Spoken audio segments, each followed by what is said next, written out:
Nós vamos abrir a palavra no Evangelho de Marcos, no primeiro capítulo. Nós temos feito a exposição deste livro,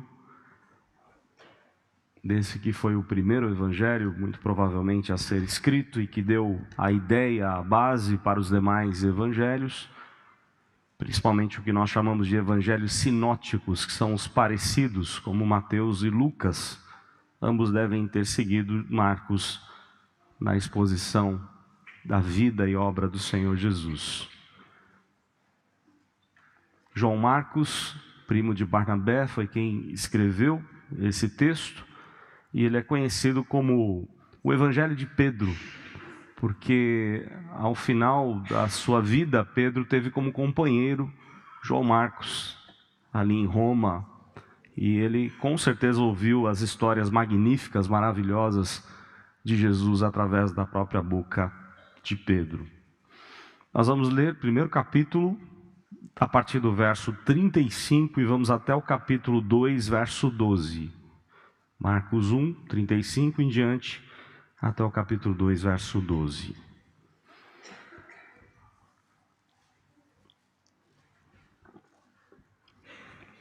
Nos diz assim a palavra do Senhor: Tendo-se levantado alta madrugada, saiu, foi para um lugar deserto e ali orava.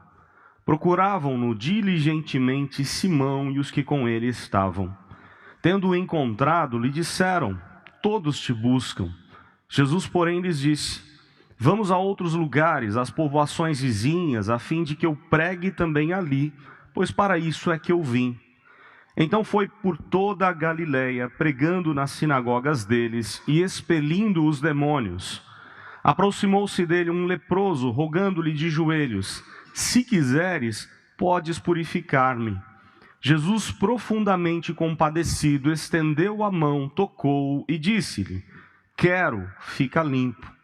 No mesmo instante lhe desapareceu a lepra e ficou limpo.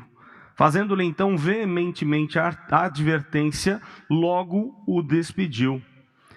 E lhe disse: olha, não digas nada a ninguém, mas vai, mostra-te ao sacerdote e oferece pela tua purificação o que Moisés determinou para servir de testemunho ao povo.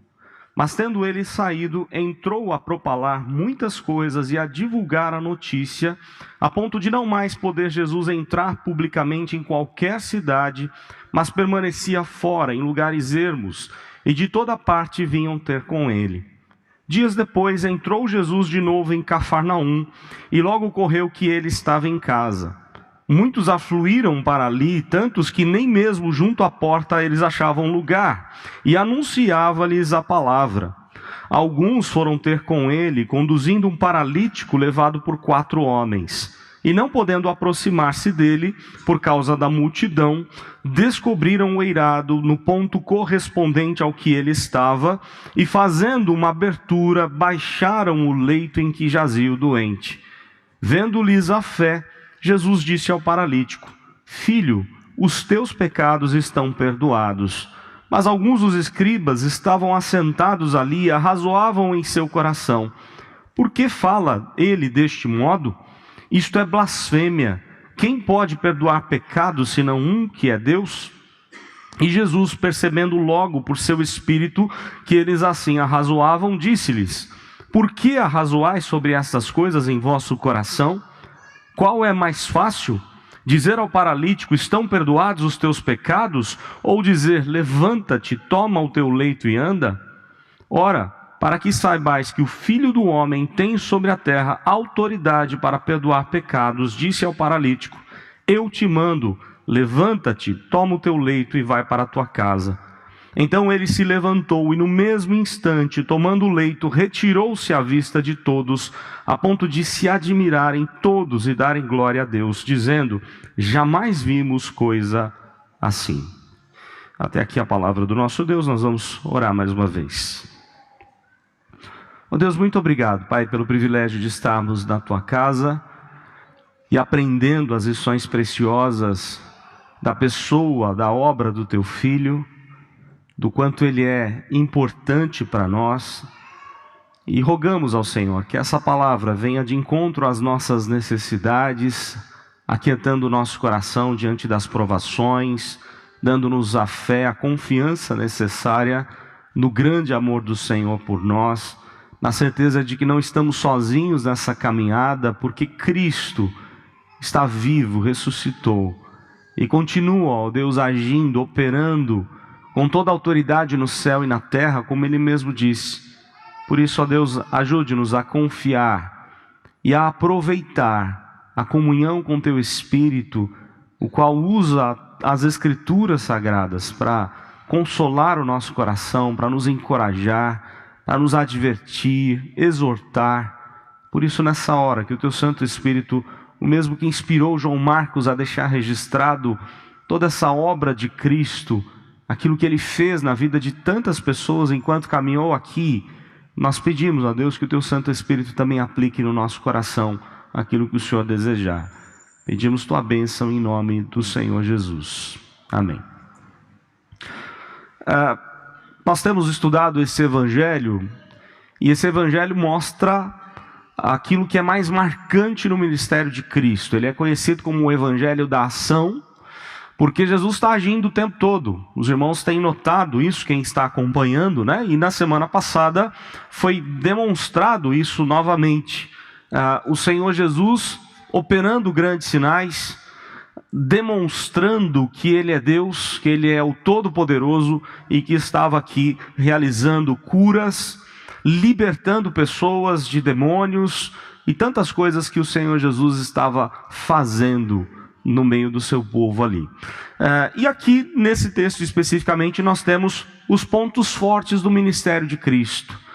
O capítulo 2, ele vai mudar completamente a abordagem, nós vamos ver isso mais hoje à noite, mas até aqui, nesses trechos, nós vemos o Cristo glorioso, o Cristo agindo, operando, e os pontos fortes do seu ministério aparecem de uma forma muito brilhante aqui no texto. Então eu queria deixar com os irmãos esse tema. Antes, vamos só lembrar por que esse evangelho foi dado, né? Esse evangelho foi dado num momento difícil de perseguição, onde a igreja precisava de coragem para enfrentar a perseguição investida por Nero, o imperador romano, e a situação era muito crítica. Os dois grandes líderes da igreja ou já haviam sido presos ou até mortos. Nós não sabemos exatamente a composição do texto, se foi logo após a morte de Pedro e Paulo, ou se logo no início da sua prisão. Mas o que se sabe era que a década de 60 foi uma década muito difícil para a igreja, onde o imperador Nero avastava ou assolava a igreja com muita perseguição e prendendo os seus dois grandes líderes. E Marcos então resolve escrever, dirigido por Deus, pelo Espírito Santo de Deus, deixar registrado aqui as boas notícias do Evangelho. Nós não podemos nos ater apenas às más notícias desse mundo, porque de Deus vem boas notícias, do mundo não vem, mas de Deus sempre vem. E aqui as boas notícias é que Jesus tem alguns pontos importantes que nós precisamos considerar no seu ministério. E o primeiro ponto que o texto mostra é um ponto importantíssimo no ministério de Cristo, é o ministério da oração. O Senhor Jesus se dedicava em oração o tempo todo. E olha que interessante, o verso 35, ele diz assim, que ele se levanta alta madrugada, ou seja, ainda antes de amanhecer, o Senhor Jesus se levanta, todos estão dormindo, todos ali na casa onde ele estava, provavelmente aqui a casa do próprio Pedro, não sabemos ao certo, mas é bem provável que seja a casa do apóstolo Pedro. E aqui o Senhor Jesus, ele acorda muito antes de todos, e ele se retira, ele vai para um lugar deserto para ali orar. Olha que interessante, a agenda de Jesus estava dificílima, pesadíssima. As pessoas estavam vendo as libertações, as curas, a palavra poderosa que ele pregava, e ele não tinha mais tempo para nada. E agora o Senhor Jesus, descansando, ele acorda mais cedo do que todo mundo, bem mais cedo do que todo mundo, e passa um tempo sozinho em oração. Vejam que esse é um ponto fortíssimo no ministério do Senhor Jesus. Ele, quanto mais tinha coisas a fazer, mais ele buscava ao Senhor em oração. Diferente da gente, percebem? Quando a gente tem muita coisa para fazer, o que a gente faz? A gente cancela algumas coisas, cancelamos as disciplinas espirituais e dizemos assim: não temos tempo para ler a Bíblia, não temos tempo para orar. Não somente Cristo, mas todos os servos que fizeram diferença nesse mundo, quanto mais compromissos eles tinham, mais tempo de oração eles tinham também. Mais tempo com Deus eles tinham. A visão é que Deus age por meio da oração, que nós não somos capazes de fazer algo na vida, senão pela misericórdia e graça de Deus. Então eu vou buscar o Senhor. Se o próprio Cristo tinha essa dependência do Pai em oração, quanto mais nós precisamos de uma vida de oração. E é isso que Jesus está mostrando aos seus discípulos e a todos nós aqui. Eu não sei como é que está a correria do seu dia a dia, provavelmente deve estar grande. Final de ano tem tantos compromissos, não é verdade? E agora colocaram mais um compromisso aí para a gente, que é a Copa, né? E está todo um alvoroço em cima, não só do fim do ano, do Natal, dos preparativos para festas, Natal e tudo mais. Programações aqui na igreja, cantatas, os irmãos se dedicando com tantos ensaios. E além de tudo, temos uma Copa do Mundo se achegando, começa hoje. E aí as pessoas ficam assim: eu não tenho tempo. Mas será que você realmente não tem tempo? Ou como diz o pastor Hernandes Dias Lopes, você sempre vai arrumar tempo naquilo que é prioridade, ou para aquilo que é prioridade na sua vida. Se Deus não for prioridade, ele diz, você não vai ter tempo para Deus. Presta atenção nisso. Deus Pai era prioridade para Jesus. Jesus sempre teve intimidade com seu Pai. Orar é falar com um Deus que nos aceita como Pai. E Jesus ensina isso. Ele acorda mais cedo, porque a agenda dele seria pesadíssima durante o dia. Ele acorda mais cedo para ter um tempo a sós com Deus em oração. Nós precisamos cultivar isso na nossa vida. Quando nós olhamos para os outros servos de Deus na própria Bíblia, nós vamos encontrar homens de Deus, homens e mulheres clamando, orando, buscando ao Senhor. Vamos lembrar em Daniel, por exemplo, quando Daniel pôde fazer uma grande obra lá no reino dos caldeus e dos medo-persas, porque ele tinha a vida de oração. Desde o início, quando o Nabucodonosor fica perturbado com aquele pesadelo da estátua com a cabeça de ouro, Daniel reúne os seus amigos, porque o rei está perturbado e vai mandar matar a todos os sábios e magos do reino. Ninguém consegue decifrar a oração ou o sonho do rei. Então Daniel vai fazer uma reunião de oração. Ele reúne os seus amigos e ali clamando, Deus revela a ele tudo aquilo que Nabucodonosor havia sonhado. Depois nós vemos o tempo inteiro a vida de Daniel sendo marcada por uma vida de oração. Mesmo quando há um decreto por parte do rei, na época do rei Dario, Medo-Persa, há um decreto lá do rei de que ninguém pode pedir por pelo menos um mês, a não ser ao rei, e Daniel está em oração, pagando o preço por isso. Correndo o risco de ser jogado na cova dos leões, e aliás é isso que vai acontecer. Mas Daniel em nenhum momento vai deixar de orar.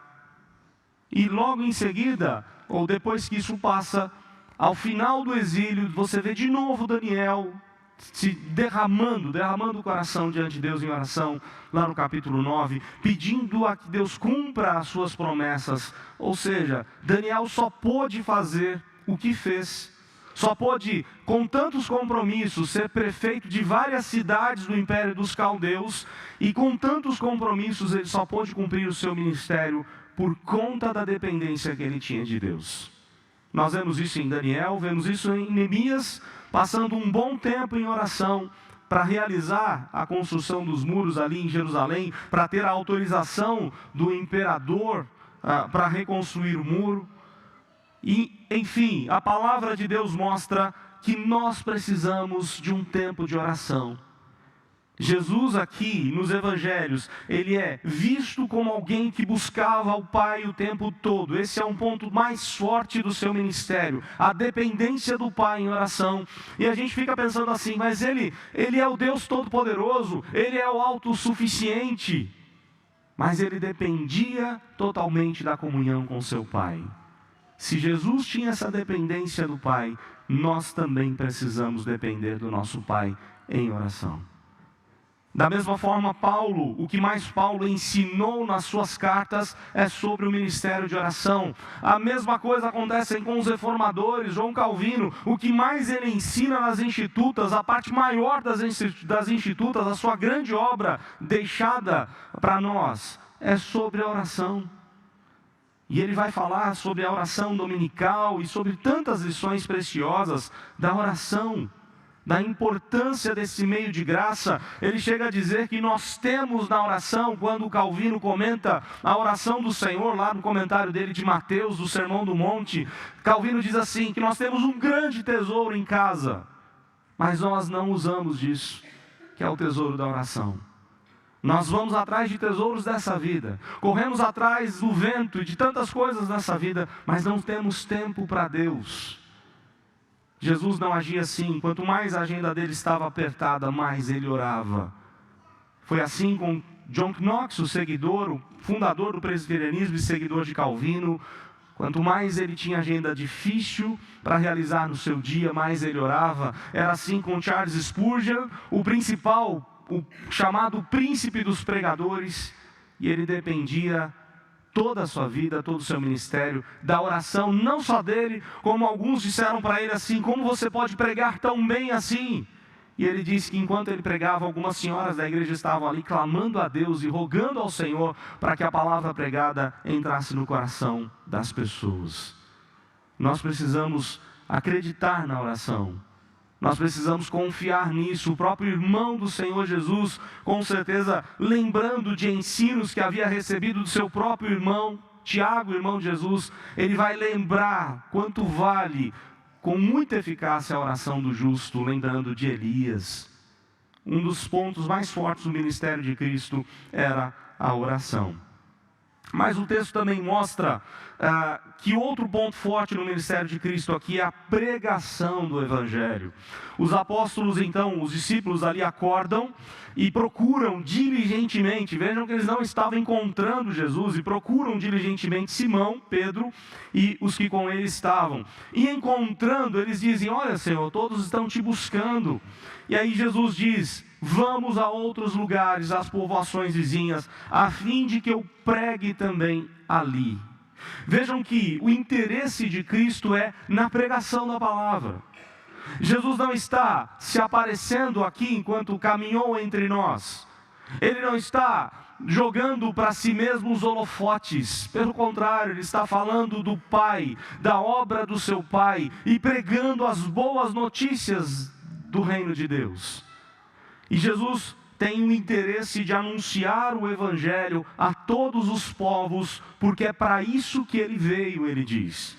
Então um ponto forte no ministério de Jesus, sem dúvida alguma, foi a pregação do Evangelho. E olha que interessante o verso 39. Então foi por toda a Galileia, pregando nas sinagogas deles e expelindo os demônios. Ele já havia feito isso antes, logo no batismo, ao sair, ser tentado no deserto por 40 dias.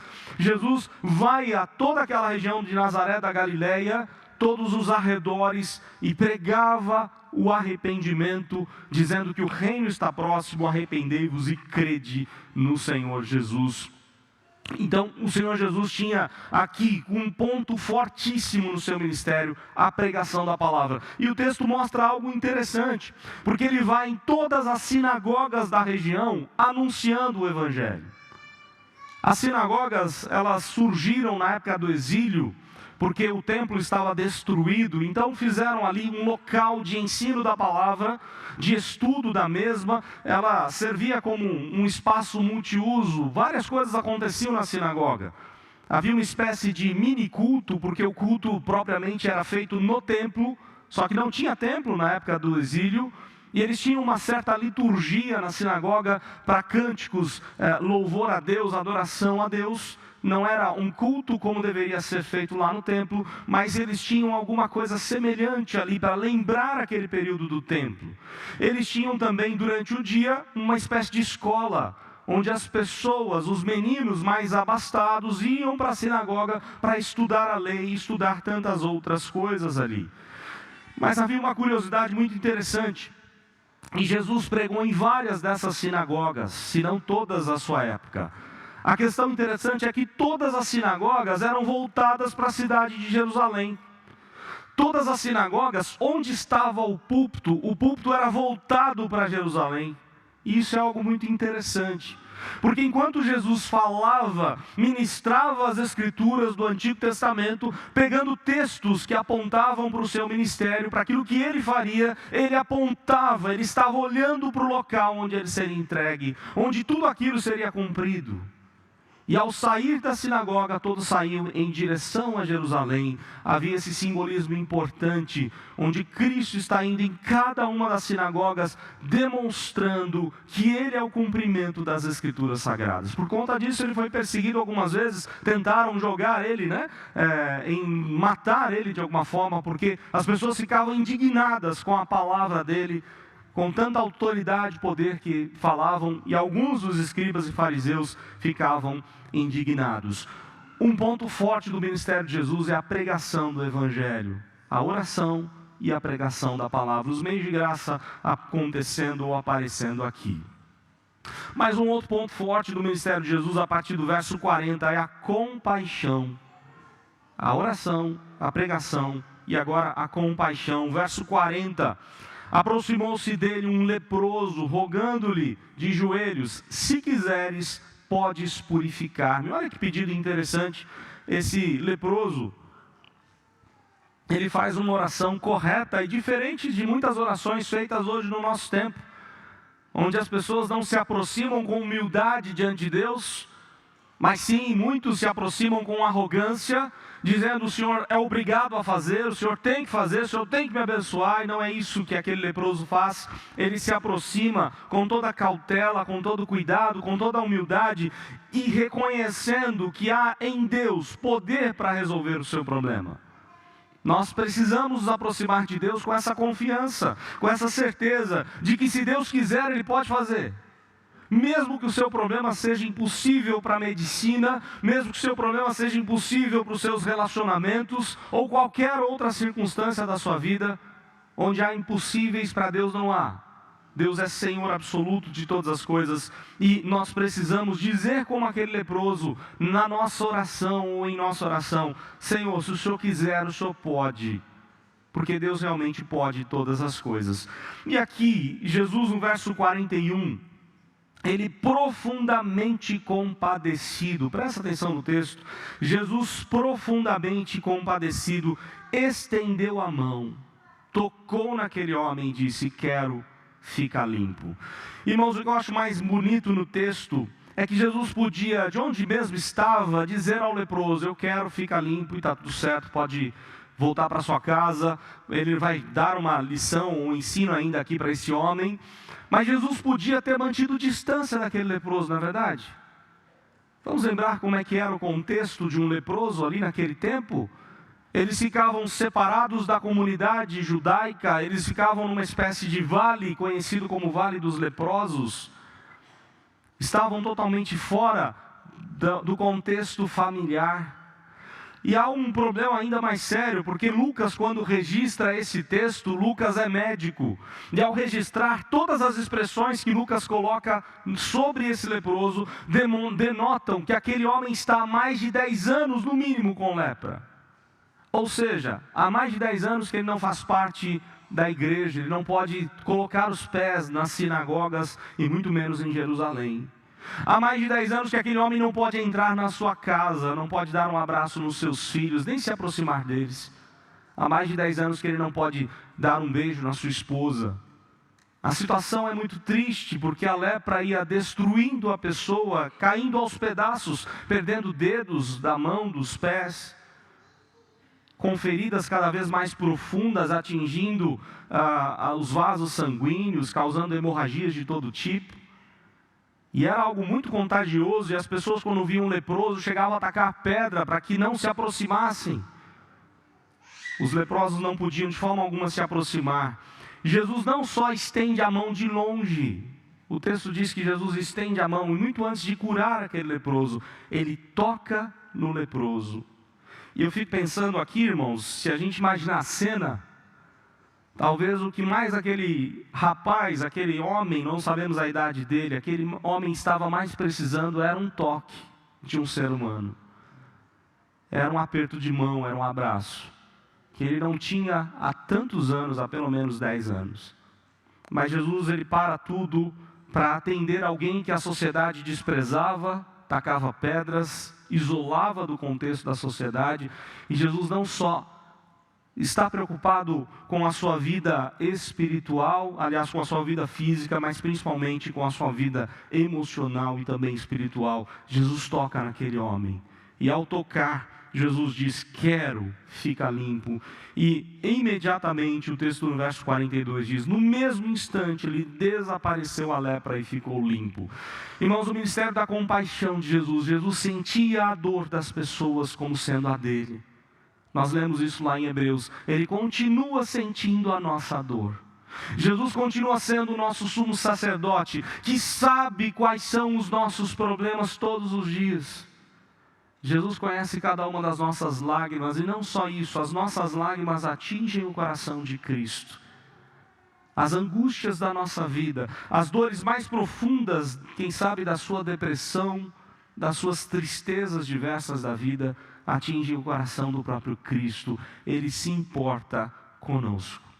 Diferente dos grandes pregadores e líderes religiosos por aí, que ao fazer curas, nesses ministérios grandes de cura nas mídias sociais, esses homens estão trazendo os holofotes todos para si mesmo, para mostrar que eles são mais poderosos do que os outros. Jesus não fazia isso. A motivação de Cristo sempre era a compaixão, aquilo que o pecado trouxe de desgraça na vida das pessoas. Jesus tinha empatia, ele sentia a dor das pessoas, assim como o poeta Sérgio Pimenta, um dos integrantes dos Vencedores, pôde compor aquela belíssima canção. Ame ao seu próximo como se fosse você, como se a dor que ele sente doesse mais em você. Será que nós temos essa compaixão das pessoas? Será que nós reconhecemos isso? Que nós temos um Deus que se compadece de nós, que experimenta cada uma das nossas dores, angústias. Ministério da oração, ministério da pregação, ministério da compaixão, e por isso ele curava pessoas, por isso ele expelia os demônios, libertava as pessoas, tudo por compaixão, por saber o que o pecado havia feito na vida, tantas desgraças na vida das pessoas. Mas há um outro ministério aqui, que é o da restauração, porque ao mesmo tempo ele chega para esse leproso e diz assim, você vai lá para o sacerdote, você vai apresentar um sacrifício como Moisés determinou, ou seja, ele tinha que ir lá em Jerusalém, apresentar 2 pombinhos ao Senhor. Um pombinho era sacrificado, o seu sangue era colocado numa bandeja, o outro pombinho mergulhado nesse sangue, solto para voar, mas aquele sangue tinha que ser aspergido nele, aspergido em algumas partes ali do templo. Havia todo um ritual demonstrado em Levítico para a purificação de um leproso, mas o que isso era importante? Para que aquele homem fosse restaurado à comunidade judaica, para que aquele homem pudesse de novo pisar no templo, de novo pisar nas sinagogas, de novo ir para a sua casa e fazer parte da comunidade. Jesus está preocupado em restaurar vidas. Jesus está interessado nisso. Ele dá uma ordem a esse homem que não é cumprida. E seria difícil mesmo de ser cumprido. Talvez você pense assim, poxa, esse homem foi curado e ainda assim desobedeceu a Deus. Mas vamos também nos colocar no lugar daquele homem. Se você fosse curado de lepra ou de qualquer outro problema grave, condenado à morte, dificilmente você guardaria esse segredo para você. Você ia sair louco, gritando, indo para Jerusalém fazendo festa, contando para todo mundo que alguém o curou da lepra. É claro que Jesus sabia que esse homem faria isso, mas a orientação aqui, os estudiosos nem sabem ao certo qual a razão, mas há várias possibilidades, dentre elas é que, para não causar tumulto, porque se esse homem começa a falar para todas as pessoas, a vida de Cristo, que já era tão atarefada, ficaria ainda pior. Porque as pessoas não deixariam ele quieto, e é o que vai acontecer no verso 45. Tendo ele saído, entrou a propalar muitas coisas e divulgar a notícia, a ponto de não mais poder Jesus entrar publicamente em qualquer cidade, mas permanecia fora em lugares ermos, e de toda parte vinham ter com ele. Começa uma multidão a seguir Jesus. E agora Jesus não pode ir em alguns lugares, porque as pessoas estão dizendo aquilo que Cristo fez em suas vidas. E Jesus sabia muito bem, e vai acontecer a partir do capítulo 2, que a perseguição começaria fortemente no seu ministério. Ainda dentro do ministério de restauração, Jesus está preocupado em restaurar a vida espiritual daquele homem, a vida familiar, a vida civil da comunidade judaica, mas ele vai fazer isso também no capítulo 2 com esse paralítico. Os irmãos conhecem bem a história. Jesus está numa casa, a casa está lotada, não sabemos de quem é essa casa. Alguns dizem que pode ser do próprio Cristo, ou pode ser de Pedro, ou de qualquer outro dos seus discípulos. E não tem nem onde entrar mais na casa. Na porta, era uma casa simples, não tinha um hall de entrada. Na porta todos se esbarram, ninguém consegue de alguma forma entrar para ouvir os ensinamentos de Jesus, onde Jesus estava pregando o Evangelho de Deus ali naquela casa. E aí 4 amigos têm uma ideia brilhante. Não tem como levar o nosso amigo lá dentro, né? A fé que aqueles homens, tanto os amigos quanto o paralítico têm, não tem como colocá-lo ali dentro. Nós vamos subir no telhado. Pegaram algum tipo de escada, talvez da própria casa, ou quem sabe da casa vizinha. Subiram no telhado, o telhado feito ali de barro com palhas, feno, alguma coisa do tipo. E aí eles fazem um buraco exatamente onde Jesus estava e desce com a cama, com a maca, desce na frente do Senhor Jesus. Muitos, quando falam desse texto, colocam a ênfase na obra dos amigos, quando na verdade a obra aqui maior é de Cristo. O ponto principal aqui é Cristo. Claro, Jesus vai elogiar a atitude daqueles homens e do próprio paralítico, a fé que eles tiveram, mas a palavra mais importante aqui é o que Cristo vai fazer. E Jesus, ele faz uma pergunta. Olha só o verso de número 5, né? Vendo-lhes a fé, Jesus disse ao paralítico: Filho, os teus pecados estão perdoados. Jesus sabe que há ali naquela casa alguns religiosos, alguns que eram legalistas demais. E ele começa a provocar isso no coração daqueles homens. E aqueles homens ficam indignados. Vejam o verso 6. Mas alguns dos escribas estavam assentados ali e arrazoavam no coração. Eles não falavam em voz alta. Mas Cristo conhece o que está no nosso coração. Cristo sabe exatamente o que acontece dentro de nós. E aí eles diziam no coração: por que ele fala desse modo? Isso é uma blasfêmia. O único que pode perdoar pecados é Deus. E Jesus sabia exatamente o que estava no coração daqueles homens. Mas Jesus faz uma seguinte pergunta no verso 9. Qual é mais fácil? Dizer ao paralítico: estão perdoados os teus pecados? Ou dizer: levanta-te, toma o teu leito e anda? Aqueles homens ficam sem ter o que responder. E naquela hora imediata, o Senhor Jesus diz: olha, para que saibais, verso 10, que o Filho do Homem, pela primeira vez agora ele vai usar a expressão Filho do Homem, tirada de Ezequiel, tirada de alguns trechos do Antigo Testamento, o qual apontam para o verdadeiro Adão, para o Adão sem pecado, para o homem perfeito, para o Filho de Deus que viria, o Filho que teria humanidade, além de ser 100% Deus, 100% homem. E ele diz assim: ora, para que saibais que o Filho do Homem tem sobre a terra autoridade para perdoar pecados, disse ao paralítico: eu te mando, levanta-te, toma o teu leito e anda. Naquele exato momento nós vemos o poder, a autoridade do Senhor Jesus para restaurar a vida das pessoas. Jesus não está interessado apenas em curar pessoas. Jesus não está interessado apenas na vida física delas.